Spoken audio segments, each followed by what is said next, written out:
Hello, and thank you for trusting me with your joint replacement surgery. This short video is a resource for you and your support person as you prepare for surgery. Please watch it now and rewatch closer to your surgery day. If you have any questions, please reach out to your care team here at Atrium Health. Our goals for you are to improve your quality of life, decrease pain, enhance mobility, and help you return to the activities you enjoy. To reach these goals, it helps to know what to expect during surgery and recovery. Joint replacement surgery is usually an outpatient procedure. Most patients return home the same day or within 24 hours. Your recovery will follow a specific timeline. Initial recovery will focus on reducing pain and improving movement over the first 6 weeks. Full recovery is generally within 3 to 6 months, depending on the type of joint replacement and individual factors. Knowing what recovery looks like is important, but just as important is making sure you're prepared for surgery. There are a few simple steps that you can take now that will make the process smoother. Please create your patient portal account. It's an easy way to connect with your care team and complete questionnaires that are needed. Setting up your portal is just one of the things to take care of ahead of time. Here are the other key steps you'll need to complete before surgery. To be ready for surgery, make sure you complete the following steps. Buy or borrow a two-wheeled walker. Arrange for help at home after surgery. Schedule and attend a pre-op physical therapy appointment. Make sure to attend a pre-anesthesia appointment to review your medicines and medical history. This appointment will be in person or a phone call depending on the location of your surgery. Wash with the chlorhexidine sponges provided to you for surgery. If you are not able to complete any of these steps, please let us know. We can change your surgery date if needed. After surgery, you must have someone drive you home. Arrange for someone to be with you for the first few days, especially during meals and overnight. Most patients go home the same day once they meet physical therapy goals and are medically appropriate. Discharge to a skilled facility is rare and depends on medical needs and insurance approval after surgery. Along with arranging support, there are a few things you can do to prepare your home environment that will make recovery smoother. Put away slippery rugs. Prepare and freeze meals ahead of time. Clear pathways and remove cords to prevent tripping. If you have pets, arrange for someone to help with their care. Pets can get underfoot and cause accidental falls.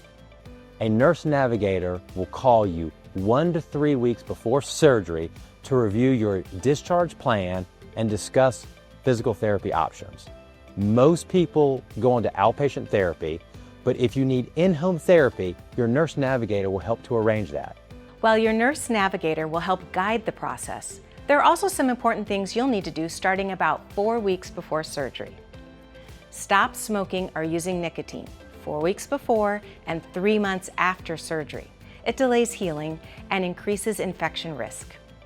Do not have any dental work, pedicures, or elective medical procedures 4 weeks before or 3 months after surgery. This will reduce infection risk leading up to and after surgery. Trim your own nails as needed. As surgery gets closer, there are a few essential instructions to focus on leading up to your procedure. Use the chlorhexidine sponges to wash your body 3 days before and on the day of surgery. Follow the specific instructions provided in your folder.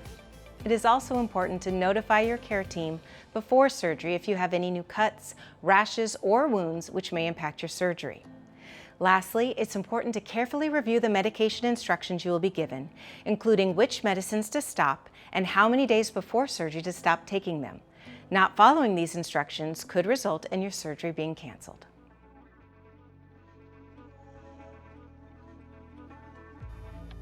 On the day of surgery, it is important to follow these instructions carefully. You may drink clear liquids up to 2 hours before arriving at the hospital, but you should not drink any liquids on the way to the hospital. Not following these instructions may result in your surgery being canceled. Once you arrive on the surgical floor and your surgery is complete, your safety is our top priority. Please use your call button anytime you need to get out of bed. Moving early after surgery is crucial to your recovery, and our therapy team will help you with walking, stairs, and movement precautions.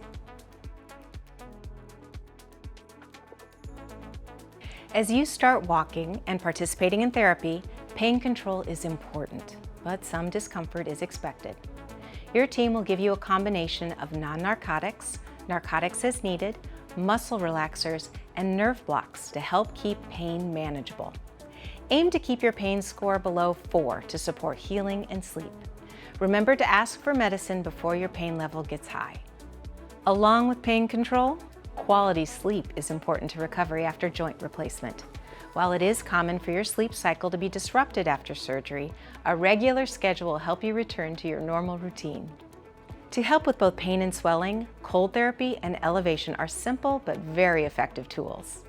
Hip replacement patients should apply ice packs as needed, and knee replacement patients will be provided an ice machine, which is important for recovery. To further reduce swelling, elevate the affected joint above the level of your heart whenever possible, especially in the first few weeks after surgery. After surgery, you'll have a waterproof bandage. Watch for signs of drainage, especially if you notice bleeding to the edge of the bandage or any issues with the dressing, such as peeling edges. If you notice any concerns, please call the office. You may shower if the bandage is watertight, but avoid baths or pools. Clean your hands often and keep the incision area as sterile as possible. At discharge, you will be given chlorhexidine soap to use on days 1 and 2 after surgery. Also, doing deep breathing exercises can help prevent or treat low-grade fever. Another part of keeping you safe after surgery is lowering your risk for blood clots, also called a DVT. To help reduce this risk, your doctor will prescribe a blood thinner for you to take after surgery. Please follow the instructions carefully. To further lower your risk for DVT, we recommend wearing compression stockings, doing ankle pump exercises, and begin moving early after surgery. Remember, if you are discharged with compression stockings and have skin irritation, it is okay to remove them. Now, you may have constipation after surgery from anesthesia and medicines. Drink plenty of fluids and use a stool softener until your digestive systems return to normal. During your recovery, and as part of the normal healing process, most patients have bruising. It can be mild for some, while others it can be quite extensive. However, if you notice any drainage from the incision, a fever above 101.5 degrees, or increased redness around the incision, please contact the clinic right away. For 3 months after surgery, avoid dental cleanings and other elective medical procedures to reduce infection risk. This information and more can be found in your Total Joint Pathway folder.